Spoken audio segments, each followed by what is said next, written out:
مسلمون وقال أيضا يا أيها الناس اتقوا ربكم الذي خلقكم من نفس واحدة وخلق منها زوجها وبث منهما رجالا كثيرا ونساء واتقوا الله الذي تساءلون به والأرحام إن الله كان عليكم رقيبا وقال أيضا يا أيها الذين آمنوا اتقوا الله وقولوا قولا سديدا يصلح لكم أعمالكم ويغفر لكم ذنوبكم ومن يطع الله ورسوله فقد فاز فوزا عظيما. எல்லாம் வல்ல அல்லாஹ் ஜல்ல ஷானஹு தஆலாவை புகழ்ந்து அவனது திருத்தூதர் ஸல்லல்லாஹு அலைஹி வஸல்லம் அவர்கள் மீது ஸலவாத்தும் ஸலாமும் கூறிய பின்னால், கண்ணியத்துக்குரிய பெரியோர்களே, அன்பின் சகோதரர்களே, அல்லாஹு தஆலா தனது நல்லடியார்களுக்கு ஏற்பாடு செய்திருக்கக்கூடிய அருள்கள் மீது ஆசை வைத்து அவனது ஏவல்களை முடிந்தவரை எடுத்து நடக்குமாறும் அவனது கட்டளைகளை மீறக்கூடியவர்களுக்கு அவன் தயார் செய்துள்ள தண்டனைகளை பயந்து அவனது விலக்கல்களை விட்டும் முற்றாகவும் தவிந்து கொள்ளுமாறும் எனக்கும் உங்களுக்கும் நான் வசியத்தென்று நல்லுபதேசம் செய்கிறேன். அன்பின் சகோதரர்களே, அல்லாஹ்வுடைய அருளால் நாம் புனித ரமலான் மாதத்தை நெருங்கிக் கொண்டிருக்கிறோம். இந்த ரமலான் மாதத்தினுடைய சிறப்புக்கு அடிப்படை காரணமாக அல்லாஹு தஆலா அல் குர்ஆன் அருளப்பட்டதை குர்ஆனிலே குறிப்பிடுகிறான். ஷஹ்ரு ரமலான் அல்லதி உன்சில ஃபீஹில் குர்ஆன். ரமலான் மாதம் எத்தகைய சிறப்பு வாய்ந்ததென்றால் அதில் தான் அல் குர்ஆன் அருளப்பட்டது என்று அல்லாஹு தஆலா சொல்கிறான். அல் குர்ஆனுடைய சிறப்பு என்ன என்று கேட்டால், ஹுதல் லின்னாஸ், அது முழு மனித சமுதாயத்துக்கும் நேர் வழிகாட்டக்கூடியது. வபையினாத்தி மினல் ஹுதா வல் ஃபுர்கான், சத்தியத்தையும் அசத்தியத்தையும் பிரித்தறிவிக்கக்கூடியது என்று அல்லாஹு தஆலா சொல்கிறான். ரமலானின் சிறப்புக்கு காரணம் அல் குர்ஆன். அல் குர்ஆனுடைய சிறப்புக்கு அடிப்படை காரணம் அது சத்தியத்தையும் அசத்தியத்தையும் பிரித்து காட்டக்கூடியது, நேர் வழிகாட்டக்கூடியது என்று அல்லாஹு தஆலா சொல்கிறான். இங்கு எல்லாவற்றையும் விட மிகச் சிறப்பானதாக ஹிதாயத், நேர்வழி சொல்லப்படுகிறது. நபிமார்கள் கொண்டு வந்த நேர்வழியிலேயே ஆக சிறந்தது என்ன என்பதை நபி ஸல்லல்லாஹு அலைஹி வஸல்லம் சொல்கிறார்கள். அஃலலு மா குல்து அன வன் நபியூன மின் கபிலி, நானும் எனக்கு முன்னர் வாழ்ந்த நபிமார்களும் கொண்டு வந்த செய்திகளிலேயே ஆக சிறந்தது என்னவென்று கேட்டால், கவுலு லா இலாஹ இல்லல்லாஹ். லா இலாஹ இல்லல்லாஹ் என்கிற வார்த்தை தான் நான் கொண்டு வந்த செய்திகளிலும் எனக்கு முன்னர் வாழ்ந்த நபிமார்கள் கொண்டு வந்த செய்திகளிலும் சிறப்பானது அதுதான் என்று நபி ஸல்லல்லாஹு அலைஹி வஸல்லம் சொல்கிறார்கள். ஆக எல்லா நபிமார்களும் கொண்டு வந்த அடிப்படையான மார்க்கத்தின் தூணாக இருப்பது, மார்க்கத்தின் அடிப்படையாக இருப்பது லா இலாஹ இல்லல்லாஹ் என்கிற இந்த கலிமா, இதுதான் சிறந்தது என்று நபி ஸல்லல்லாஹு அலைஹி வஸல்லம் சொல்கிறார்கள். கண்ணியத்துக்குரிய சகோதரர்களே, இந்த அடிப்படையில் இஸ்லாத்தின் இந்த கலிமாவை புரிந்து கொள்வது என்பது, இந்த கலிமாவின் அடிப்படையிலேயே எங்களுடைய வாழ்க்கையையும் எங்களுடைய வழிபாடுகளையும் இபாதத்துக்களையும் அமைத்துக் கொள்வது என்கிறதும் மிக பிரதானமான ஒரு அம்சமாகும். இதிலே நாம் கோட்டை விட்டுவிட்டு அதன் பிறகு நாம் எத்தனை கட்டிடத்தை எழுப்பினாலும் எந்த இபாதத்தை செய்தாலும் அது பெருமதியற்றதாக ஆகிறது. இந்த அடிப்படையில் இந்த ஜும்மாவினுடைய சுருக்கமான நேரத்தில் இந்த கலிமாவை பற்றி, இதனுடைய அடிப்படையை பற்றிய சில செய்திகளை ஞாபகமூட்டலாம் என்று நினைக்கிறேன். ஏனென்றால் இஸ்லாத்தினுடைய சில அடிப்படைகள் திரும்ப திரும்ப பேசப்பட வேண்டும், மீண்டும் மீண்டும் நினைவூட்டப்பட வேண்டும். நினைவூட்டுதலும் திரும்ப திரும்ப பேசுதலும் இல்லாமல் போகிற நேரத்திலே காலப்போக்கிலே அடிப்படைகள் மறந்து போய் மேலோட்டமான விஷயங்களிலே மக்களுடைய கவனங்கள் செறிவாக செலுத்தப்படக்கூடிய ஒரு சூழ்நிலை வரலாம். அப்போது அடிப்படையில் தளம்பலும் சாதாரண விஷயங்களிலே உறுதியும் கொண்ட சமுதாயங்கள் உருவாகும். அது மார்க்கத்தினுடைய பேசிக்கை தவிர்க்கக்கூடிய மக்கள் கூட்டங்கள் வாழ்வதற்கான அடிப்படையாக அமைந்துவிடும். இந்த அடிப்படையில் இந்த கலிமாவை நாம் புரிந்து கொள்ள வேண்டிய தேவை இருக்கிறது. அல் குர்ஆனிலும் அல்லாஹு தஆலா ஃபஅலம் அன்னஹு லா இலாஹ இல்லல்லாஹ், லா இலாஹ இல்லல்லாஹ் என்பதை, வணக்கத்துக்குரியவன் அல்லாஹ்வை தவிர வேறு யாரும் இல்லை என்பதை நபியை நீங்கள் அறிந்து கொள்ளுங்கள் என்று அல்லாஹு தஆலா சொல்கிறார். கலிமாவை தெரிந்து கொள்ளுங்கள், அறிந்து கொள்ளுங்கள் என்று இங்கு அல்லாஹு தஆலா சொல்லி காட்டுகிறார். அன்புள்ள சகோதரர்களே, இந்த கலிமாவுக்கு கலிமத்து தௌஹீத் என்று நாம் சொல்லுவோம். தௌஹீதுடைய கலிமா, வணக்கத்துக்குரியவன் அல்லாஹ் என்கிறதை உறுதியாக சொல்லக்கூடிய வார்த்தை என்கிற அர்த்தத்தில் நாம் இதை சொல்வோம். பொதுவாக பாமர முஸ்லிம்களிடத்தில் ஒரு நம்பிக்கை இருக்கிறது. யார் இந்த கலிமாவை மொழிகிறாரோ அவர் இஸ்லாத்துக்குள் வந்து விடுவார். ஆனால் இந்த கலிமா என்ன சொல்கிறது என்பதை தெரிந்து கொள்ள வேண்டும். இந்த கலிமாவுக்கும் மாற்றமான ஒன்றை செய்தால் கலிமாவை முறிக்கிற நிலைமை ஏற்படும். உள்ளே வந்த ஒருவர் வெளியே போகிற சூழல் வரும். இது மக்களுக்கு அதாவது போதிய அளவு சொல்லிக் கொடுக்கப்படவில்லை. நாம் ஒளி செய்கிறோம். இந்த ஒழுவை முறிக்கக்கூடிய காரியங்கள் என்ன என்பது பாமர மக்களுக்கும் சொல்லிக் கொடுக்கப்பட்டிருக்கிறது. இன்னென்ன வேலைகள் நடந்தால் ஒளு முறிந்துவிடும், அப்ப நாங்கள் ரிப்பீட் மீண்டும் ஒளி செய்ய வேண்டும். நாம் நோன்பு பிடிக்கிறோம், இன்னென்ன வேலைகளை செய்தால் நோன்பு முறிந்துவிடும், இது மக்களுக்கு தெரிகிறது. நாம் களிமா சொல்லி இருக்கிறோம், இந்த களிமாவை முறித்துக் கொண்டு நாம் வெளியே போகிற எந்த வேலையும் செய்துவிடக் கூடாது. கண்ணியத்துக்குரிய சகோதரர்களே, இந்த களிமாவிலே நாம் அறிந்து கொள்ள வேண்டிய அடிப்படை என்னவென்று கேட்டால், இந்த களிமா எங்களுக்கு 3 அடிப்படைகளை சொல்கிறது. முதலாவது விஷயம், எங்களை படைத்தவனும் எங்களை பாதுகாப்பவனும் எங்களுக்கு ரிஸ்க் அளிப்பவனும் எங்களை நிர்வகிப்பவனும் அல்லாஹ் ஒருவன் மட்டுமே என்கிற நம்பிக்கை. இது களிமாவின் ஒரு பகுதி. இந்த ஒரு பகுதியை முஸ்லிம் ஒருவர் நம்பிவிட்டார் என்றால் அவர் பூரணமாக முஸ்லிம் என்று நாம் இதை மட்டும் வைத்து சொல்ல முடியாது. ஆனால் எங்களுடைய நம்பிக்கை என்னவென்று கேட்டால், உன்னை படைத்தது யார் என்று கேட்டு அவன் அல்லாஹ் என்று சொன்னால் முஸ்லிம், வேறு யாருடைய பெயரையாவது சொன்னால் அவன் காஃபிர் என்கிற ஒரு அளவிலே நாம் விளங்கி வைத்திருக்கிறோம்.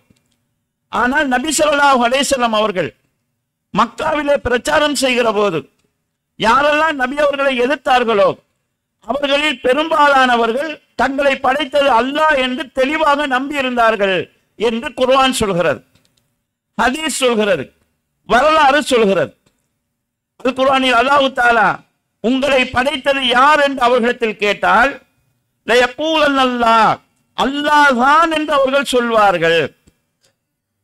அம்மை யம்லிகு ஸம்அ வல் அப்சார், உங்களுடைய செவிப்புலனுக்கு சொந்தக்காரன் யார், உங்களுக்கு பார்வையை தந்தது யார், அம்மை யுதப்பிருல் அம்ர், இந்த உலகத்தை நிர்வகிப்பவன் யார் என்று கேட்டால் அல்லாஹ் என்று சொல்வார்கள் என்று அல்லாஹ் தஆலா சொல்கிறான். எங்களுக்கு லேசாக இதை தெரிந்து கொள்வதற்கான ஒரு வழிதான் ரசூல் ஸல்லல்லாஹு அலைஹி வஸல்லம் அவர்களுடைய வாப்பாவுடைய பெயர். நபி அவர்கள் பிறப்பதற்கு முன்னாலேயே நபி ஸல்லல்லாஹு அலைஹி வஸல்லம் அப்பா நபி ஸல்லல்லாஹு அலைஹி வஸல்லம் வாப்பாவுக்கு அப்துல்லா என்று பெயர் வைத்திருக்கிறார். அப்துல்லா என்றால் அல்லாஹ்வுடைய அடிமை என்பது அர்த்தம். அப்படியாக இருந்தால் நபி ஸல்லல்லாஹு அலைஹி வஸல்லம் வருவதற்கு முன்னாலேயே ரசூலுல்லாஹ்வுடைய அப்பா நாங்கள் எல்லாம் அல்லாஹ்வின் அடிமைகள் என்பதை விளங்கி வைத்திருக்கிறார். அதனாலதான் தன் பிள்ளைக்கு அப்துல்லா, அல்லாஹ்வுடைய அடிமை என்று பெயர் வைத்தார். இன்று நாங்கள் அரபியில் பெயர் இருந்தாலே முஸ்லிம் என்கிற நிலைக்கு வருகிறோம். அப்துல்லா என்று சொன்னா எங்களுக்கு எந்த சந்தேகம் இல்லை, நாங்கள் முஸ்லிம் என்றுதான் சொல்வோம். கண்ணியத்துக்குரிய சகோதரர்களே, இந்த ஒரு பகுதியை மட்டும் நம்புவது ஒருவனை பூரண முஸ்லிமாக ஆக்காது. கலிமாவின் அடுத்த பகுதி சரியாக இருக்க வேண்டும். அடுத்த பகுதி என்னவென்று கேட்டால், அல்லாஹ்வை தவிர வேறு யாருக்கும் எந்த வணக்கத்தையும் செய்யக்கூடாது. இதைத்தான் நாங்கள் கலிமாவினுடைய மொழிபெயர்ப்பாக சொல்கிறோம். வணக்கத்துக்குரிய நாயன் அல்லாஹ்வை தவிர வேறு யாரும் இல்லை என்று அந்த கலிமாவுக்குரிய ஒரு மொழிபெயர்ப்பு நாங்கள் சொல்கிறோம். அதாவது எங்களுடைய வணக்கத்துக்குரியவன் அல்லாஹ்வை தவிர வேறு யாரும் இல்லை. அப்படி என்றால் அல்லாஹ்வை தவிர வேறு யாராவது ஒருவருக்கு அல்லது ஏதாவது ஒன்றுக்கு வணக்கம் செய்தால் நாம் கலிமாவை முறித்தவர்களாக ஆகுவோம். இந்த தெளிவு எங்களுக்கு வந்தால் அடுத்தது நாம் புரிந்து கொள்ள வேண்டியது என்னவென்று கேட்டால், வணக்கம் என்றால் என்ன என்பதை நாம் தெரிந்து கொள்ள வேண்டும். பொதுவாக நாங்கள் ஒன்றை விளங்கி வைத்திருக்கிறோம், தொழுக ஒரு இபாதத் வணக்கம், நோன்பு ஒரு இபாதத்து வணக்கம், ஹஜ்ஜி ஒரு இபாதத்து வணக்கம், இப்படி நாங்கள் விளங்கி வைத்திருக்கிறோம். இவை மட்டும்தான் வணக்கங்களா இவை அல்லாத வணக்கங்களும் இருக்கிறதா என்று கேட்டால் இஸ்லாத்தில் ஏராளமான வணக்கங்கள் இருக்கிறது. அது அல்லாமல் வாழ்க்கையே வணக்கமாக வழிக்குரிய வழியையும் இஸ்லாம் சொல்லி இருக்கிறது. அல் குர்ஆனில் அல்லாஹு தஆலா பமா கலக்துல் ஜின்ன வல் இன்ஸ இல்லா லியஅபுதூன், மனிதர்களையும் ஜின்களையும் என்னை வணங்குவதற்காகவே நான் படைத்திருக்கிறேன் என்று அல்லாஹு தஆலா சொல்கிறார். தொழுகை, நோன்பு, இந்த ஹஜ்ஜி இதுதான் வணக்கம் என்றால், நாம் படைக்கப்பட்ட நோக்கம் இதை செய்வது மட்டும்தான் என்று சொன்னால் நாம் எப்படி வேற வேலை செய்யறது? அப்ப வணக்கம் என்கிறது நாங்க நினைச்ச மாதிரி சுருங்கிய விஷயம் கிடையாது, அது விரிவானது. அல்லாஹ் விரும்பக்கூடிய, அவன் திருப்தி கொள்ளக்கூடிய எல்லா விஷயங்களும் இபாதத் வணக்கத்தில் வந்து சேரும். அந்த வகையில் இஸ்லாத்தில் தொழுகை, நோன்பு, ஹஜ்ஜி போன்றவைகளும் வணக்கம்தான். துவா, நேர்ச்சை, பாதுகாவல் தேடுதல் போன்ற விஷயங்களும் வணக்கம்தான். இந்த வணக்கத்தில் ஏதாவது ஒன்றை அல்லாஹ் அல்லாதவர்களிடத்தில் செய்கிற போது நாம் கலிமாவை முறித்தவர்களாக ஆகிறோம். இந்த ஆபத்து முஸ்லிம் பொதுமக்களுக்கு பொதுவாக சொல்லிக் கொடுக்கப்படுவது கிடையாது. அவன் ஒழு முடியக்கூடிய காரியங்களை சொல்லிக் கொடுத்த மக்கள், நோன்பை முடிக்கக்கூடிய காரியங்களை சொல்லிக் கொடுத்த மக்கள், கலிமாவை முடிக்கக்கூடிய காரியத்தை சொல்லிக் கொடுக்காத காரணத்தினால கலிமா இல்லாம தொழுகிறாங்க, கலிமாவுல பிளவுட்டு கொண்டு நோம்பு பிடிக்கிறாங்க. இப்படி யோசிச்சு பாருங்க. ஒழுவை பற்றிய சரியான சட்டத்தை ஒரு ஆளுக்கு சொல்லிக் கொடுக்கல, ஒளி செஞ்சுட்டு ஒன்றுக்கு ரெண்டுக்கு போய்த்து வந்து தொழுகிறார். தொழுகை சேருமா? அவருடைய தொழுகை சேராது. இதே போல கலிமாவை முடித்து கொண்டு வந்து தொழுகிறார். இப்ப இவருடைய தொழுகையுடைய நிலைமை என்ன? தொழுகை சேராது. நோன்பு பிடிக்கிறார், நோன்பு சேராது. அல்லாஹ் தஆலா தெளிவா குர்ஆனில் நபி ஸல்லல்லாஹு அலைஹி வஸல்லம் பார்த்து சொல்கிறான், வலக்கது ஊஹிய இலைக்க வ இலல்லதீன மின் கப்லிக், நபியே உங்களுக்கும் உங்களுக்கு முன்னால் உள்ள நபிமார்களுக்கெல்லாம் வஹி மூலமாக சொல்லப்பட்டது என்னவென்றால், லயின் அஸ்ரக்த லா யஹ்பத்தன் அமலுக், நீங்கள் தான் அல்லாஹ்வுக்கு இணை வைத்தாலும் உங்களுடைய எல்லா அமல்களும் அழிந்துவிடும். அப்ப நீங்க இணை வைச்சாலும் அழியும் என்று அல்லாஹ் எல்லா நபிமாருக்கும் சொன்னான் என்றால், நபிமார்கள் யாரும் இணை வைக்க மாட்டார்கள். மக்களுக்கு எச்சரிக்கைக்காக அல்லாஹு தஆலா அதை சொல்கிறான். அப்ப இணை வைத்தல் வந்துவிடக் கூடாது என்கிற விஷயத்தில் நாம் தெளிவாக இருக்க வேண்டும். இணை வைத்தல் என்றால் என்ன? இணை என்ற சொல்லையே ஒன்ற இன்னொன்றோட ஜாயின் பண்றது இருக்குது. இந்த அரபு நாடுகளுக்கு போனவர்களுக்கு தெரியும், கம்பெனிக்கு ஷரிகான்னு சொல்வார்கள். 2 பேர் 3 பேர் சேர்ந்து ஒரு பிசினஸ் செய்யறது ஷரிகா. அதுல இருந்து வந்ததுதான் சிறுக்கு என்கிற வார்த்தை. சிறுக்கு என்றால் அல்லாவோடு இன்னொருவரை சேர்க்கிறது. அல்லாவை மறுக்கணும்னு அவசியம், அல்லாஹ் ஏற்றிருக்கிறேன், இன்னொரு ஆளையும் சேர்க்கிறோம். நாங்க அப்துல் காதர் ஜீலானி ரஹ்மத்துல்லாஹி அவர்களையும் சேர்த்துக் கொள்கிறோம், சாவுல்லா மீது வலியுல்லா அவர்களையும் நாங்கள் சேர்த்துக் கொள்கிறோம், ரசூல்லாவையும் நாங்கள் சேர்த்துக் கொள்கிறோம், ஹயாத்து நபி என்று சொல்லக்கூடிய அதாவது ஹிதுர் நபியை நாங்கள் சேர்த்துக் கொள்கிறோம். இங்க சேர்த்தீங்கண்டா சேர்த்துட்டு கேட்கிறாங்க, நாங்க என்ன அல்லாவை மறுத்தோமான்னு கேட்கிறாங்க. அல்லாவை மறுக்க வேண்டியது, அல்லாவோட இன்னொரு சேர்க்கிறது தான் சிறுக்கு. இதை செய்தால் அதற்கு பிறகு நாங்கள் எந்த நன்மை செய்தாலும் அங்கீகரிக்கப்பட மாட்டுச்சு. சிறுக்கு என்றால் என்ன என்பதற்கு அல்லாஹ் அழகான ஒரு விளக்கத்தை குர்ஆன்ல சொல்கிறார்.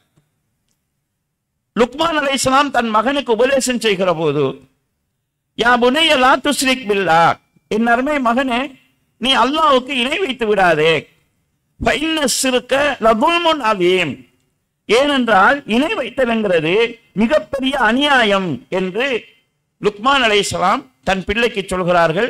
அதை அல்லாஹு தஆலா அல் குர்ஆனிலே எங்களுக்கு சொல்லித் தருகிறார். சிறுக்கு என்று சொன்னால் அல்லாஹ்வோடு இன்னொரு ஆளை சேர்க்கிறது, அது ஒரு அநியாயம் என்று அல்லாஹு தஆலா சொல்கிறார். மனிதன் அல்லாஹ்வுக்கு செய்யக்கூடிய ஒரு அநியாயம். அநியாயம்டா என்ன? எனக்கு வர வேண்டிய பணத்தை இன்னொரு ஆளுக்கு நீங்க கொடுக்குறீங்க, எனக்கு நீங்க அநியாயம் செய்யறீங்க. எனக்கு வர வேண்டிய காணி இன்னொரு ஆளுக்கு கொடுக்கப்படுகிறது, அது எனக்கு செய்யக்கூடிய அநியாயம். எனக்கு தரப்பட வேண்டிய மரியாதை இன்னொரு ஆளுக்கு கொடுக்கப்படுது, அது எனக்கு செய்யற அநியாயம். இவ்வாறு அல்லாஹ்வுக்கு செலுத்த வேண்டிய வணக்கம் இன்னொரு ஆளுக்கு கொடுக்கப்பட்டால் அல்லாஹ்வுக்கு கொடுக்கப்பட வேண்டிய கண்ணியம் இன்னொருவருக்கு கொடுக்கப்பட்டால், அல்லாஹ்வுக்கென்றே இருக்கக்கூடிய சிறப்பான ஒரு பண்பு படைப்புகளில் ஏதாவது ஒன்றுக்கு கொடுக்கப்பட்டால் நாம் அல்லாஹ்வுக்கு அநியாயம் செய்கிறோம். அது இணை வைத்தல். இப்ப இபாதத்துக்கள் அல்லாஹ் அல்லாதவர்களுக்காக செய்யப்படக்கூடிய சூழ்நிலையை நாங்கள் பார்க்கிறோம். அதை மக்கள் இபாதத் என்று நினைப்பதும் இல்லை, பிழை என்று நினைப்பதும் இல்லை. பொதுமக்களை பொறுத்தளவில் மார்க்கம் அவர்களுக்கு தெளிவாக சொல்லிக் கொடுக்கப்படாத காரணத்தினால், பிழையான வழிகாட்டல் அவர்களுக்கு கொடுக்கப்பட்ட காரணத்தினால், நாம் நல்லதை செய்கிறோம் என்கிற எண்ணத்தில் பிழையான இந்த செயல்களை செய்து கொண்டிருக்கிறார்கள். ஆனால் இதை சொல்லி நாம் அல்லாஹ்விடத்திலே தப்ப முடியாது. ஏனென்றால் இந்த அடிப்படைகளை தெரிந்து கொள்வதற்கு நிறைய படிக்க வேண்டும் என்கிற அவசியம் கிடையாது. சாதாரண மார்க்கத்தோடு உள்ள ஒரு தெளிவே ஒரு மனிதனுக்கு போதுமானது. அன்புள்ள சகோதரர்களே, இஸ்லாமிய அடிப்படையில் துஆ என்கிறது ஒரு இபாதத்து, வணக்கம். நாம் கலிமாவுக்கு எப்படி பொருள் செய்திருக்கிறோம்? வணக்கத்துக்குரியவன் அல்லாஹ்வை தவிர வேறு யாரும் இல்லை. துஆ ஒரு வணக்கமாக இருந்தால் துஆவுக்குரியவன் அல்லாஹ்வை தவிர வேறு யாரும் இல்லை. இதுதான் கலிமாவுடைய பொருள். எல்லா வணக்கங்களையும் அந்த இடத்துல போட்டு பார்த்தோம்னு சொன்னா கலிமாவுடைய விரிவான பொருள் எங்களுக்கு தெளிவாக தெரியும். துஆ வணக்கம் சொன்னா அந்த தமிழ் மொழிபெயர்ப்பில் இருக்கக்கூடிய வணக்கம் என்கிற சொல்ல எடுத்துட்டு அந்த இடத்துல துஆவை போடுங்க. அப்ப அந்த கலிமாவுடைய பொருள் எப்படி வரும்? துஆவுக்குரிய நாயன் அல்லாஹ்வை தவிர வேறு யாரும் இல்லை. இது மிச்ச லேசானது. அப்ப அல்லாஹ்வை தவிர வேறு யாரிடத்திலும் துஆ கேட்டா நாங்க அல்லாஹ்கிட்ட கேட்க வேண்டியதை இன்னொரு ஆள்கிட்ட கேட்டோம், அல்லாஹ்வுக்குரிய இதை இன்னொரு ஆளுக்கு கொடுத்துட்டா நாங்க இணை வைத்து விட்டோம். இணை வைத்தால் கலிமா முறிந்து விடுகிறது.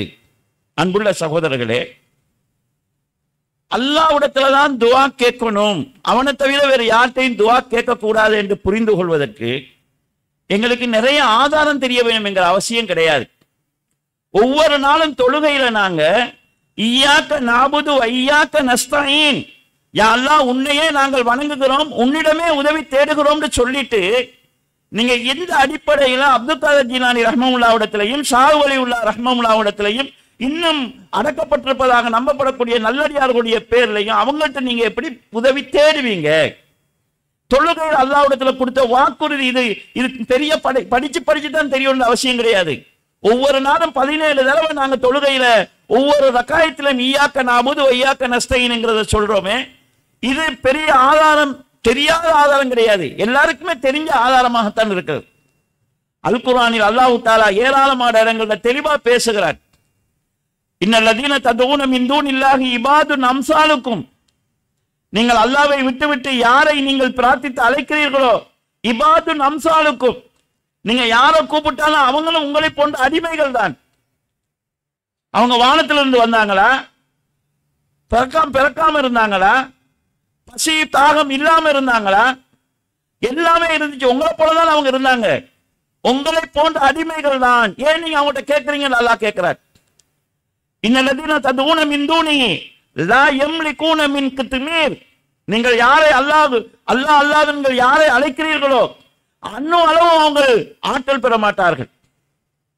இன் ததுஊஹும் லா யஸ்மஉ துஆக்கும், நீங்கள் அவர்களை அழைத்தாலும் உங்கள் அழைப்பை அவர்கள் கேட்க மாட்டார்கள். வ இன் சமிஉ மஸ்தஜாபு லக்கும், அவங்க கேட்டா கூட உங்களுக்கு பதிலளிக்கவும் மாட்டார்கள்.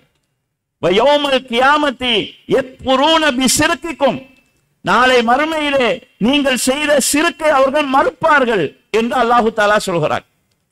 நீங்க அப்துல் காதர் ஜீலானி ரஹ்மத்துல்லாஹ் அவர்களை பிரார்த்தித்து அழைக்கலாம், அவரால் அணு அளவு கூட ஆற்றல் கிடையாது. நீங்க கூப்பிட்டால் அவருக்கு கேட்க போறதும் இல்லை. ஒரு பேச்சுக்கு கேட்டா கூட அவரால் பதிலளிக்க முடியாது. நாளை மறுமையில வந்து யா அல்லாஹ் என்னட்ட துஆ கேளுங்கன்னு நான் சொல்லவே இல்லை என்று நீங்க செஞ்ச சிறுக்கம் மறுத்துருவாங்க என்று அல்லாஹு தஆலா சொல்கிறான். அல்லாஹ்விடத்தில் பிரார்த்திப்பது சிறுக்கென்றும், நீங்கள் யாரை அழைக்கிறீர்களோ அவர்களே உங்களுக்கு எதிராக நாளை மறுமையில வந்து நிற்பார்கள் என்றும் அல்லாஹு தஆலா சொல்கிறார். அன்புள்ள சகோதரர்களே, அப்ப இந்த பேசிக்ல இருந்து மக்கள், அதாவது இந்த சிறுக்கிலிருந்து மக்கள் விடுபடாமல் இருக்கக்கூடிய சூழலை நாங்க பார்க்கிறோம். இன்னும் நிறைய உலமாக்கள் அந்த சிறுக்க தக்க வைத்துக் கொள்வதற்காக மக்களை வழிநடத்தி கொண்டிருக்கக்கூடிய சூழலை பார்க்கிறோம். மக்களும் கொஞ்சம் அவங்களுக்கும் அல்லாஹ் தந்திருக்கக்கூடிய அறிவை வைத்து யோசிக்க வேண்டும். இதே போல இஸ்லாத்தில் பாதுகாவல் தேடுதல் என்கிறதும் ஒரு இபாதத். அல்லாஹ் எங்களுக்கு சொன்னது. இதையும் நாங்க தெரிஞ்சு கொள்வதற்கு நிறைய குர்ஆன் வசனம் படிக்க அவசியம் கிடையாது. எல்லா முஸ்லிம்களுக்கும் தெரிஞ்ச சூறாக்கள். குல் அஊது பிரப்பின் நாஸ், நபியே மனிதர்களின் இரட்சகடத்தில் நான் பாதுகாவல் தேடுகிறேன் என்று நீங்க சொல்லுங்க. பாதுகாவல் மனிதர்களின் இரட்சகன்ட்ட கேட்கணும், மனுஷன்ட்ட இல்ல. நபிட்ட கேட்க முடியாது, வலிட்ட கேட்க முடியாது. நீங்க அல்லாஹ் மனிதர்களின் இரட்சகனாக யார் இருக்கிறானோ அவன்கிட்ட கேளுங்க. நீங்க குல் அஊது பிரப்பில் ஃபலக், அதிகாலை பொழுதின் இரட்சகனிடத்தில் நான் பாதுகாவல் தேடுகிறேன் என்று நீங்க சொல்லுங்க என்று அல்லாஹு தஆலா சொல்கிறார். அப்ப நீ பாதுகாவல் அதிகாலை பொழுதின் இரட்சகன்ட்ட கேட்கணும், மனிதர்களின் இரட்சகன்ட்ட கேட்கணும், எந்த படைப்பிடத்திலையும் கேட்கக்கூடாது. இது எங்களுக்கு சின்ன வயசுலேருந்தே நாங்கள் ஓதி வரக்கூடிய சூறாக்கள். ஆனால் அப்படி இருந்தாலும் இன்றும் யா முஹியத்தீன் என்ற அப்துல் காதர் ஜீலானி ரஹ்மத்துல்லாஹி அவர்களை அழைப்பதை ஊக்குவிக்கக்கூடிய உலமாக்கள் இருந்து கொண்டிருக்கிறார்கள். அதை நம்பி போகக்கூடிய மக்கள் இருக்கிறார்கள். காபாவுக்கு வந்தா கூட யா அலி யா அலி என்று அல்லாஹ்வை விட்டுட்டு அலிகளில் அவங்களை அழைக்கக்கூடிய ஷியா மக்கள் இருக்கத்தான் செய்கிறார்கள். தெளிவான லேசாக எல்லாரும் புரிந்து கொள்ளக்கூடிய ஆதாரங்கள் மறுக்கப்படக்கூடிய ஒரு சூழலை நாங்க பார்க்கிறோம். ஆக இந்த மக்களுக்கு அடிப்படைகள் சொல்லிக் கொடுக்கப்படாததனால் இது போன்ற தெளிவான வழிகேட்டில் இருந்து கொண்டு நாம் நேர்வழியில் இருக்கிறோம் என்கிற நம்பிக்கையில அவர்கள் அமல் செய்து கொண்டிருக்கிறார்கள். எனவே அந்த வழிகாட்டல் மக்களுக்கு கொடுக்கப்பட வேண்டும். அதிலிருந்து மக்கள் மீண்டும் அதாவது சத்தியத்தின் பக்கம், சரியான வாழ்வின் பக்கம் கொண்டு வந்து சேர்க்கப்பட வேண்டிய தேவை இருக்கிறது. இதே போலதான் கண்ணியத்துக்குரிய சகோதரர்களே, இன்றும் இறந்து போன நல்லடியார்களுடைய பெயர்களிலே ஆடு மாடு போன்ற பிராணிகள் அறுக்கக்கூடிய நிலையை நாங்க பார்க்கிறோம். ஒவ்வொருவரும் தக்பீரை கட்டிக்கொண்டு வஞ்சகத்துல சொல்றோம் நாங்க, இன்ன சலாத்தி வ நுஸ்கி வ மஹ்யாய வ மமாத்திய லில்லாஹி ரப்பில் ஆலமீன். என் தொழுகையும், நுஸ்குன்னு சொன்னா அறுத்து குர்பான் கொடுக்கிறது. ஹஜ்ஜிக்கு போறவங்களுக்கு தெரியும், அங்க குர்பானுக்கு கொடுக்கிறதுக்கு நுஸ்குங்கிற வார்த்தையை தான் சொல்வார்கள். என் தொழுகையும் என் குர்பானும் என் வாழ்வும் என் மரணமும் எல்லாம் சர்வலோக இரட்சகனாகி அல்லாஹ்வுக்கே உரியது என்று நாங்கள் சொல்கிறோம். குர்ஆனில் இருக்கக்கூடிய ஆக சின்ன சூரா ஃபஸல்லி ரப்பிக வன்ஹர், உம் இறைவனை தொழுது அவனுக்கே அறுத்து பலியிடுவாயாக என்கிற குர்ஆன் வசனம். அதை நடைமுறைப்படுத்துவதற்காகத்தான் ஹஜ்ஜி பெருநாளில் குர்பான் கொடுக்கிற போது முதலாவது தொழுகை, இரண்டாவது குர்பான் என்கிற வேலையை நாங்கள் செய்கிறோம். குர்பான் கொடுத்துட்டு தொழுகிறது இல்லை, தொழுதுட்டு தான் குர்பான் கொடுக்கிறோம். ஏன்னா அல்லாஹ் அந்த ஓரளவு சொல்லியிருக்கிறான்ங்கிறத ஃபாலோ பண்ணணும்னு நாங்கள் நினைக்கிறோம். ஆனா அதை பத்தி ரசூலுல்லாஹ் சொல்லும் போது லஅனல்லாஹு மன் தபக லிகைரில்லாஹ், அல்லாஹ் அல்லாதவர்கள் பேரில் அறுப்பவனே அல்லாஹ் சபிப்பானாக என்று பதுவா செஞ்சிருக்கிறான். அதை யோசிக்காம அப்துல் காதர் ஜீலானி ரஹ்மத்துல்லாஹி பேரிலையும் சாவுல் மீது வலியுல்லா ரஹ்மத்துல்லாஹுடைய பேரிலும் அறுத்து பலியிடப்படுகிறது. அப்ப குர்பான் என்கிறது, ரபுக என்கிறது, அறுத்து பலியிடுவது ஒரு இபாதத்து. அல்லாஹ் அதுக்குரியவன் அல்லாஹ் தான். அல்லாஹ் அல்லாஹ்வுக்கு அது கொடுக்கப்படுகிற போது அல்லாஹ்வை நாங்க வஞ்சிக்கிறோம், அல்லாஹ்வுக்கு அநியாயம் செய்கிறோம். அதை அல்லாஹ் மன்னிக்கவே மாட்டான் என்று சொல்கிறான். இதை செய்த உடனேயே எங்களுடைய அமல்கள் முழுமையாக அழிக்கப்படுகிறது. இதே நிலையிலே மரணித்தால் மன்னிப்பில்லை என்கிறது சொல்லப்படுகிறது.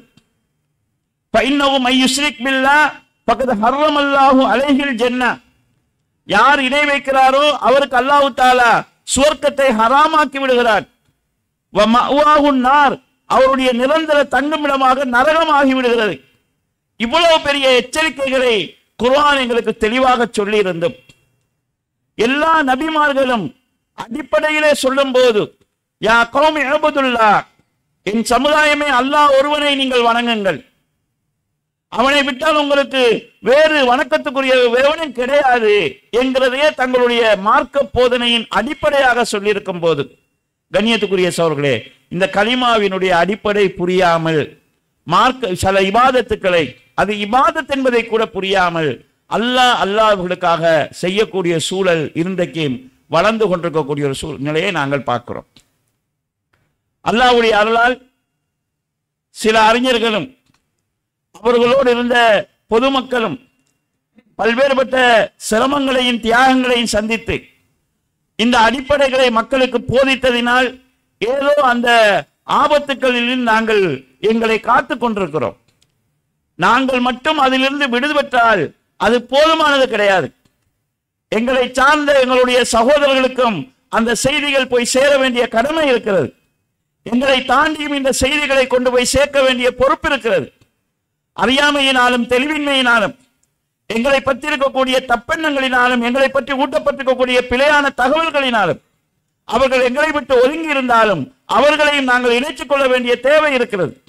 இதுக்கு நாங்கள் அதாவது ஆரம்ப காலத்தில் அடிப்படை விஷயங்களுக்கு எப்படி முக்கியத்துவம் கொடுத்து பிரச்சாரம் செய்தோமோ அதையும் நாங்கள் செய்ய வேண்டியிருக்கிறது. எங்களுக்கு ஒரு நம்பிக்கை வரலாம், நாங்கள் தௌஹீதை படித்திருக்கிறோம், நாங்கள் அதாவது அக்கீதாவை விளங்கி இருக்கிறோம், எனவே நாங்கள் சத்தியத்தில் இருக்கிறோம், எங்களுடைய அடுத்த விஷயங்களை செய்து கொண்டு போகலாம் என்று. ஆனால் இப்ராஹிம் அலைஹிஸ்ஸலாம் அவர்கள் அல்லாஹ்விடத்தில் கேட்ட ஒரு துஆ, வஜ்னுப்னி வபனிய அன் நஅபுதல் அஸ்னாம், யா அல்லாஹ் என்னையும் என் சந்ததிகளையும் சிலை வணக்கத்தை விட்டும் பாதுகாத்து விடு என்று அல்லாஹ்விடத்தில் துஆ கேட்டார்கள் இப்ராஹிம் அலைஹிஸ்ஸலாம். இந்த உலகத்திலே சிலை வணக்கத்துக்கு எதிராக மிக தீவிரமான பிரச்சாரம் செய்தவர் இப்ராஹிம் அலைஹிஸ்ஸலாம் தான். அல்லாஹ் அந்த அளவுக்கு செய்யுமாறு ரசூலுல்லாஹ்வுக்கும் சொல்லலை. அதனாலதான் மக்காவில் 13 வருஷங்கள் ரசூல் ஸல்லல்லாஹு அலைஹி வஸல்லம் சிலை வணக்கத்துக்கு எதிராக பிரச்சாரம் செய்தார்கள். ஒரு சிலை கூட மக்காவில் உடைக்கப்படவில்லை. காபாவிலே 360 சிலைகள் இருந்தது. எப்போது காபாவுடைய அதிகாரம் ரசூலுல்லாஹ்வுடைய கையில் வந்ததோ அப்போதுதான் அங்கிருந்த சிலைகளை அகற்றினார்கள். ஆனால் இப்ராஹிம் அலைஹிஸ்ஸலாம் தன்னந்தனியாக இருக்கும் போதும் தனக்கு துணையாக யாருமே இல்லாத நிலையிலும் தன் தந்தை கூட தனக்கு எதிராக இருக்கிற நிலையிலையும் சிலையை உடைச்சார். இவ்வளவு தீவிரமாக சிலை வணக்கத்தை எதிர்த்த இப்ராஹிம் நபி நம்ம தான் இவ்வளவு சிலையை எதிர்க்கிறோமே, நம்மள பிள்ளைகள் போய் அதை செய்வாங்களா என்கிற நிலையில் இருக்கவில்லை. யா அல்லாஹ் என்னையும் என் பிள்ளைகளையும் சிலை வணக்கத்தை விட்டும் தூரமாக்கி விடுன்னு அல்லாஹ்ட்ட துஆ கேட்டிருக்கிறாங்க. இப்ப நாங்க எப்படி தைரியமா இருக்கிறது? நாங்க தௌஹீதுல இருக்கிறோம், வழிகள் எங்கள்கிட்ட வராது என்று எப்படி தைரியமா இருக்கிறது? நாங்க மூத்தவர்கள் தௌஹீதை விளங்கி இருக்கலாம், பிள்ளைகள் தடமாறி போறதுக்கான வாய்ப்பு இருக்கிறது. வழிகேடுகள் பல கோணங்களிலே மக்கள் மத்தியிலே வந்து கொண்டிருக்கிறது. தௌஹீத் பேசக்கூடியவர்களில் பலரும் அதாவது இஸ்லாத்தினுடைய அடிப்படைகளுக்கு மாற்றமாகவும் அஹ்லு சுன்னாவினுடைய வழிமுறைகளுக்கு மாற்றமாகவும் சஹாபாக்கள் தாபியங்களுடைய போக்குக்கு விரோதமாகவும் பிரச்சாரம் செய்து கொண்டிருக்கக்கூடிய நிலையையும் அவர்களுடைய நிலைப்பாட்டுக்கு மாற்றமான அணுகுமுறைகளை மக்கள் மத்தியிலே பிரச்சாரத்திலே அதாவது நடைமுறைப்படுத்திக் கொண்டிருக்கக்கூடிய ஒரு சூழலையும் நாம் கண் முன்னால பார்த்து கொண்டிருக்கும் போது நாங்க தடம் மாற மாட்டோம் என்கிற ஒரு நிலை எடுக்க முடியாது. இப்ராஹிம் நபியே பாதுகாவல் தேடி இருந்தார்கள் என்றால், அதிலும் நேரடியாக சிலை வணக்கத்தை விட்டு பாதுகாவல் தேடி இருந்தார்கள் என்றால், நாம் எவ்வளவு இதை விட்டு பாதுகாப்பு தேடுவதற்கு அதாவது முக்கியத்துவம் கொடுக்க வேண்டியிருக்கிறது என்கிற அடிப்படையை நாம் புரிந்து கொள்ளலாம். எனவே கண்ணியத்துக்குரிய சகோதரர்களே, கலிமாவை தெளிவாக புரிந்து கொள்வதற்கும் அதை மீண்டும் மீண்டும் எங்களுடைய ஆழ் மனதிலே பதிந்து கொள்வதற்கும் நாம் முயற்சி செய்ய வேண்டும். அதற்காக தொடரான பிரச்சாரமும் நடந்தாக வேண்டும். இதிலே சடைவு இல்லாமல் நாம் மீண்டும் மீண்டும் என சில விஷயங்கள் திரும்ப திரும்ப வரும்போதுதான் மனசுல ஆழமா பதியும். நாம் தொழுகையிலே ஓதக்கூடிய சூரத்துல் ஃபாத்திஹா இதற்கு நல்ல ஒரு எடுத்துக்காட்டு. நாம் ஓதுகிற போது எத்தனையோ முறை தடுமாற்றங்கள் வரலாம், மறந்து போகலாம். எங்கேயோ ஓதுன வசனம் ஒரு சூறாவுல ஓதி இன்னொரு சூறாவுல ஜாயிண்ட் ஆகலாம். சூரத்துல் ஃபாத்திஹா மட்டும் எங்களுக்கு என்ன யோசனை இருந்தாலும் தொழும்போது மிஸ் ஆகாம போகுதுன்றா திரும்ப திரும்ப ஓதுறது, அதனாலதான் மிஸ் ஆகாம இருக்குது. அப்ப சில விஷயங்கள் மீண்டும் மீண்டும் மீட்டப்பட வேண்டும். இந்த அடிப்படையிலே அக்கீதாவுடைய தெளிவு மக்களுக்கு கொடுக்கப்பட வேண்டும். நாங்களும் அதில் அதிகம் ஆர்வம் காட்ட வேண்டும். தெளிவாக இந்த மார்க்கத்தினுடைய அடிப்படைகளை புரிந்து கொள்வதற்கு நாங்கள் முயற்சி செய்ய வேண்டும். கலிமாவுடைய 2 பகுதி, முதல் பகுதி அல்லாஹ் தான் எங்களுடைய படைப்பாளன், அவன்தான் பாதுகாக்கிறவன், அவன்தான் எங்களை நிர்வகிக்கிறவன் என்கிறதை அறிந்து கொள்வது. 2வது பகுதி அல்லாஹ்வை தவிர வேறு யாருக்கும் எந்த ஒரு வழிபாட்டையும் செய்யாமல் இருக்கிறது. இதில் நாங்கள் அல்லாஹ் தான் படைப்பாளன் என்பதை நம்பி அல்லாஹ்வை தவிர வேறு யாருக்காவது ஏதாவது வணக்கத்தை செய்தால் படைப்பாளன் என்று நம்பியது பிழையாக போய்விடும். உன்னை படைச்ச ஒருவன் இருக்கும்போது படைக்கப்பட்ட ஒன்றுக்கு நீ எப்படி வழிபாடு செய்தாய் என்கிற சிக்கல் வரும். சாதாரணமாக கண்ணியத்துக்குரிய சகோதரர்களே, புரிந்து கொள்வதற்கான ஒரு உதாரணத்துக்காக சொல்கிறேன். ஒரு பெண்ணையும் ஆணையும் திருமணம் என்கிற ஒப்பந்தத்தினூடாக ரெண்டாக சேர்க்கிறோம். இந்த ஒப்பந்தத்தின் மூலமாக அவர்களுக்கு இடையிலே உரிமைகளும் கடமைகளும் உண்டாகி விடுகிறது. கணவனுக்கென கடமைகள் இருக்கிறது, மனைவிக்கென சில கடமைகள் இருக்கிறது. ஒரு மனைவி தன் கணவனுக்குரிய பணிகளை செய்வதிலே குறைவிடுகிறாள். ஆனால் கணவனுக்கு செய்ய வேண்டிய கணவனுக்கென்றுள்ள கற்பு விஷயத்திலே நேர்மையாக நடக்கிறாள். இன்னொரு மனைவி கணவனுக்கு செய்ய வேண்டிய பணிவிடைகளை எல்லாம் நிவர்த்தியின் ஃபுல்லா செய்கிறார். ஆனா கணவனுக்கென்றே உள்ள கற்பு விஷயத்திலே அவள் பிழையாக அதை வேறு யாருக்கோ கொடுக்கிறாள். இதுல முதலாவது கணவன் தனக்கு செய்யப்பட்ட குறைகளை பொறுத்து கொண்டாலும் தனக்கென்றே உள்ள அவளுடைய கற்பினுடைய உரிமையை இன்னொருவருக்கு கொடுத்தால், அது யாராக இருந்தாலும், இவனுடைய உறவாக இருந்தாலும், இவனுடைய நட்பாக இருந்தாலும், இவனுடைய நேசத்துக்குரியவர்களாக இருந்தாலும் அங்கீகரிக்கப் போவது கிடையாது. ஒரு மனைவி தன் கணவனிடத்தில் கேட்க வேண்டிய ஒன்றை இன்னொரு இடத்துல கேட்கிறார். எந்த கணவனும் அதை அங்கீகரிக்க போறது கிடையாது. பயணம் போறாங்க, டைம் என்னன்னு விளங்கல, பக்கத்துல நின்ற ஒரு ஆள்கிட்ட என்ன டைம்னு கேட்கிறாங்க, பிரச்சனையா யாரும் எடுக்க மாட்டாங்க. ஒரு பஸ்ஸுக்கு வெயிட் பண்ணிட்டு நிக்கிறாங்க, பஸ் வருமா இல்லையான்னு தெரியாது. நான் ஒரு மனுஷன் பக்கத்துல நிக்கிறார், இவர் தெரிஞ்சவரா இருப்பாரு, இந்த டைமுக்கு பஸ் வருமானு கேட்டா யாரும் அதை பிரச்சனைக்கு என்ன பேசினாய், இப்ப பஸ் வருமானு கேட்டேன் அவர்கிட்ட, பிரச்சனையா எடுக்க மாட்டாங்க. ஒரு பெண் தனக்கு ஒரு ஆடை தேவை என்பதனால பக்கத்து வீட்டு ஆள்கிட்ட கேட்கிறாங்க, எனக்கு ஒரு அபாயம் வாங்கிட்டாங்களேன்னு சொல்லி. இப்போ ஒரு கணவன் என்ன செய்வான், உனக்கு தேவைன்னா என்கிட்ட தான் நீ கேட்கணும், நீ எப்படி அவன்கிட்ட கேட்பாய் என்று கேட்டா, எந்த பெண்ணாவது நான் என்ன அவரை மாப்பிள்ளை சொன்னேன், ஒரு அபாயம் தானே கேட்டேன், பிழையான ஒன்றா கேட்டேன் வாதாடினா எந்த கணவனும் அங்கீகரிக்க போவது கிடையாது. ஆனால் சாதாரணமாக எவருமே இலகுவாக புரிந்து கொள்ளக்கூடிய இந்த விஷயத்திலே உலமாக்கள் எப்படி பேசுறாங்கண்டா, நாங்க என்ன அப்துல் காதர் ஜீலானி எங்களை படைச்சாருன்னு நாங்க சொன்னோமா, அவங்க தான் எங்களை தாயில வைத்து உருவாக்குனான்னு சொல்லுறோமா, நாங்க எங்களை தேவையை தானே நாங்க கேட்டோம் என்கிற மாதிரி பேசக்கூடிய ஒரு சூழலை பார்க்கிறோம். அதையும் மக்கள் நம்பிக்கொண்டிருக்கக்கூடிய ஒரு ஆபத்தான நிலையை நாங்க பார்க்கிறோம். எனவே கண்ணியத்துக்குரிய சகோதரர்களே, மக்களை அதாவது நரகத்தின் பக்கம் அழைத்து செல்லக்கூடிய, சொர்க்கத்தை ஹராமாக்கக்கூடிய வேலைகள் நடந்து கொண்டிருக்குது. அந்த தெளிவு இல்லாத நிலையில அந்த மக்கள் ரமலான் வருகிறது, சொர்க்கத்துல வாசல் திறக்கப்பட போகுது, நம்ம உள்ள போயிடலாம்னு நினைக்கிறாங்க. ஆனா நீங்க இன வச்சுக்கிட்டா சொர்க்கம் ஹராம் ஆயிருந்து அல்லாஹ் சொல்கிறான், நரகம் வாஜிபாயிருந்து அல்லாஹ் தஆலா சொல்கிறான். இதுல இருந்து விடுபடாம நாங்க அங்கால போக முடியாது. இந்த ஒரு தெளிவு எங்களுக்கு தேவை.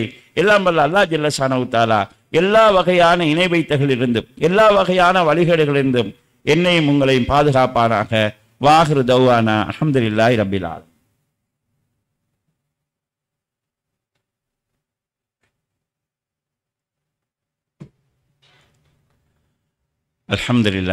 அல்ஹம்துலில்லாஹி நஹ்மதுஹு வ நஸ்தஈனுஹு வ நஸ்தக்பிருஹு வ நுமினு பிஹி வ நதவக்கலு அலைஹி வ நஊது பில்லாஹி மின் ஷுரூரி அன்ஃபுஸினா வ மின் ஸய்யிஆத்தி அமாலினா மை யஹ்திஹில்லாஹு ஃபலா முதில்ல லஹு வ மை யுத்லில் ஃபலா ஹாதிய லஹு வ அஷ்ஹது அல்லா இலாஹா இல்லல்லாஹு வஹ்தஹு லா ஷரீக லஹு வ அஷ்ஹது அன்ன முஹம்மதன் அப்துஹு வ ரசூலுஹு அம்மா பஅத். அல்லாஹும்ம ஸல்லி அலா முஹம்மதின் வ அலா ஆலி முஹம்மத் கமா ஸல்லைத அலா இப்ராஹீம் வ அலா ஆலி இப்ராஹீம் இன்னக ஹமீதும் மஜீத். அல்லாஹும்ம பாரிக் அலா முஹம்மதின் வ அலா ஆலி முஹம்மத் கமா பாரக்த அலா இப்ராஹீம் வ அலா ஆலி இப்ராஹீம் இன்னக ஹமீதும் மஜீத். கண்ணியத்துக்குரிய சகோதரர்களே, இந்த கலிமாவுடைய அடுத்த ஒரு பகுதி தான் அல்லாஹ்வுக்கு பேர்களும் பண்புகளும் இருக்கிறது. மனிதனுக்கும் பேர் இருக்கிறது, ஆனால் அந்த பேருக்குரிய பண்பு மனிதனுக்கு இருக்க வேண்டும் என்கிற அவசியம் கிடையாது. நாம் ஒருவருக்கு ஜமீல் என்று பேர் வைத்திருக்கலாம். ஜமீல் என்றால் அழகானவன் அர்த்தம். அவர் அழகில்லாம இருக்கலாம், பிரச்சனை இல்லை. அது என்ன உங்களுக்கு ஜமீல் பேர் வச்சிருக்குன்னு நம்ம சொல்ல போறது கிடையாது. ஆனால் அல்லாஹ்வுக்கென்று அல்லாஹ்வே வைத்துக் கொண்ட பெயர்கள் இருக்கிறது. அது அல்லாஹ் சும்மா வச்ச பெயர்கள் கிடையாது. அந்த ஒவ்வொரு பேருக்கும் அல்லாஹ்வுக்கு பண்புகள் இருக்கிறது. அந்த பண்புகளை நாங்க நம்பணும். எப்படி நம்பணும்னு சொன்னா அந்த பெயர்கள் பண்புகளில் அல்லாஹ்வுக்கு நிகரோ சமமோ இல்லை என்று உறுதியாக நம்ப வேண்டும். அந்த பெயர்கள் பண்புகளை அல்லாஹ்வுடைய பண்பை மனித பண்பு போல் நினைத்தால் இணை வைத்தல் ஆகும். அல்லது மனிதர்களுடைய பண்பை அல்லாஹ்வுடைய பண்பு போல் நினைத்தால் அதுவும் இணை வைத்தல் ஆகும். மனிதர்களை அல்லாஹ்வுடைய இடத்துக்கு வசித்து விடவும் கூடாது, அல்லாஹ்வை படைப்புகள் இடத்துக்கு பணிச்சு விடவும் கூடாது. இந்த வழிகேட்டிலிருந்து மக்கள் பாதுகாக்கப்பட வேண்டும். ஆனால் இது மக்களுக்கு தெரியாதனமாக, மக்களை சும்மா விட்டா இதுல தெளிவா தான் இருப்பாங்க. உலமாக்கள் இதுல அதாவது குழப்பமான கருத்துக்கள் சொன்னதினால் மக்களுக்கு இதுல தடுமாற்றங்கள் இருக்கிறது. அல்லாஹ் தஆலா கேட்பவன். அல்லாஹ் கேட்பவன் என்றால் அல்லாஹ்வுடைய மகத்துவமான கண்ணியத்துக்கு தகுதியான விதத்தில் அல்லாஹ் கேட்கிறான். அது எப்படின்னு எங்களுக்கு தெரியாது. எப்படின்னு கேட்கவும் கூடாது, இப்படி என்று சொல்லவும் கூடாது. அது எங்களுக்கு நம்பிக்கைக்குரிய விஷயம், நாங்க நம்பிட்டு போகணும். இதுல கேள்வி கேட்பதையும் விளக்கம் சொல்வதையும் கூட அறிஞர்கள் மார்க்கத்தில் வந்த பிதத்தாக வழிகேடாக பார்க்கிறார்கள். ஒரு நாள் இமாம் மாலிக் ரஹ்மத்துல்லாஹி அவர்கள் அல்லாஹ் அரசில் இருக்கிறான் என்கிற குர்ஆன் வசனத்தை சொல்கிறார்கள்.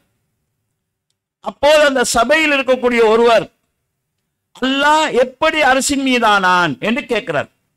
எப்படின்னு கேட்கிறார். இமாம் மாலிக் ரஹ்மத்துல்லாஹி அவர்கள் சொன்னார்கள், அல் இஸ்திவாவு மஅலூம், அல்லாஹ் அரசின் மீதானான் என்பது எங்களுக்கு தெரியும். எப்படி தெரியும்னா, நாங்களா அல்லாஹ்வுடைய விஷயத்தை யோசிக்கிறது இல்லை, அல்லாஹ்வும் ரசூலும் சொல்லணும். அல்லாஹ் குர்ஆன்ல சொல்லி இருக்கிறான், அதனால அது எங்களுக்கு தெரியும். வகைபியத்துகு மஜ்ஹூல், அது எப்படி என்கிறது யாருக்குமே தெரியாது, ஏன்னா அவன் சொல்லல. வல் ஈமானு பிஹி வாஜிப், அல்லாஹ் சொல்லி இருக்கிற காரணத்தினால் அதை நம்புவது வாஜிபு, கட்டாயம். வஸ்ஸுஆலு அன்ஹு அன்ஹா பித்ஆ, அது குறித்து கேள்வி கேட்கிறது பித்அத்து, வழிகேடு என்று சொல்றாங்க. ஏண்டா சஹாபாக்கள் யாருமே அல்லாஹ்வுடைய விஷயத்துல கேள்வி கேட்கல, சொல்லப்பட்டதை அப்படியே நம்புனாங்க. இதுல நாங்க அல்லாஹ்வுடைய செயலை படைப்புகள், அல்லாஹ் சிரிக்கிறான் என்று வருகிறது, அல்லாஹ் கோபப்படுறான் வருகிறது, அல்லாஹ் இறக்கப்படுறான் வருகிறது, அல்லாஹ் தண்டிப்பாண்டு வர்றது, அல்லாஹ் அவனுடைய தகுதிக்கு ஏற்ற விதத்தில் இதை செய்வான். இதை எதையுமே நாங்க மறுத்தால் அல்லாஹ்வுடைய பண்பொன்றை மறுப்பது அல்லாஹ்வை மறுப்பதற்கு சமமானது. அல்லாஹ்வுடைய பேரொன்றை மறுப்பது அல்லாஹ்வை மறுப்பதற்கு சமமானது. எல்லாத்தையும் மறுக்கணுங்கிற அவசியம் கிடையாது. அரபு நாட்டில் வாழ்ந்த காபீர்கள் அந்த காலத்திலே அல்லாஹ் என்கிற பெயரை ஏற்றுக்கொண்டார்கள், ரஹ்மான் என்கிற பெயரை மறுத்தார்கள். குர்ஆன்ல அல்லாஹ் தஆலா வஹும் யக்ஃபுரூன பிர் ரஹ்மான், ரஹ்மான் என்கிற பெயர் அவங்க மறுக்கிறாங்கன்னு அல்லாஹ் குர்ஆன்ல சொல்கிறார். அப்ப அல்லாஹ்வுடைய ஏதாவது ஒன்றை மறுத்தாலும் அது அல்லாஹ்வை மறுக்கிறதாக இருக்கும். எல்லா நபியையும் ஏற்றுக்கொண்ட கிறிஸ்தவர்கள் ரசூலுல்லாவை ஏற்றுக்கொள்ளலைங்கிறதுனால நாங்க முஸ்லீம் இல்லைன்னு சொல்றோமா இல்லையா? அவன் ஆதம் அலைஹிஸ்ஸலாத்தையும் ஏற்றுக்கொள்கிறான், தாவூத் அலைஹிஸ்ஸலாத்தையும் ஏற்றுக்கொள்றான், மூசா அலைஹிஸ்ஸலாத்தையும் ஏற்றுக்கொள்றாங்க, ஈசா அலைஹிஸ்ஸலாத்தையும் ஏற்றுக்கொள்றாங்க. ரசூலுல்லாஹ் மட்டும் நபி இல்லைன்னு சொல்றான். அவ்வளோத்தை ஏற்றிருக்கிறான்ங்கிறதுக்காக ஒருவரை மறுத்தாலும் அது எல்லாரையும் மறுப்பது போலதான். அல்லாஹ்வுடைய பெயர்களில் பண்புகளில் ஏதாவது ஒன்றை மறுப்பதும் அல்லாஹ்வை மறுக்கிறதா இருக்கு. நாங்க அல்லாஹ்வை நம்புறோம், அவன் சொன்னதை அப்படியே நம்பி ஆக வேண்டும். அதுல அதாவது நம்பிக்கை ஈமானுடைய விஷயங்கள் கேள்விக்குரியது கிடையாது. இதுல ஆரம்பிக்கிறவங்க அப்படியே கட்டங்கட்டமாக போய் பல விஷயங்களை மறுக்க ஆரம்பிப்பாங்க.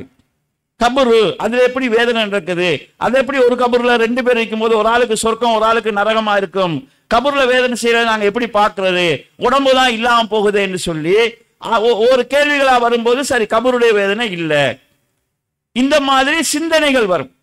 நம்பிக்கையான விஷயங்கள் ஈமானுடைய விஷயத்துல குர்ஆன் எங்களுக்கு சொல்றது என்னன்னு சொன்னா, யுமினூன பில் கைப், மறைவான விஷயங்களை நம்புவாங்க. எவன் சொல்றதை நம்புறது இல்லை, அல்லாஹ் சொன்னா அல்லாஹ்வின் மீது உள்ள நம்பிக்கையினுடைய வெளிப்பாடு, அல்லாஹ் சொன்னதை நம்ப வேண்டும்.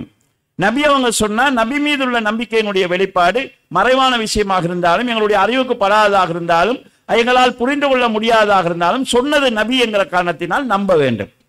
இதுல நாங்க மாறு செய்தோம் என்று சொன்னா, நான் அல்லாஹ்வை ஏற்றுக்கொள்கிறேன், அவன் சொன்னதை என்னால நம்ப இயலாது, நான் அல்லாஹ்வை ஏற்றுக்கொள்கிறேன், அவன் சொன்ன இந்த விஷயத்தை என்னால ஏற்றுக்கொள்ள இயலான்னு சொன்னா, கருத்தை மறுத்தால் அது ஆழ மறுக்கிறது தான்.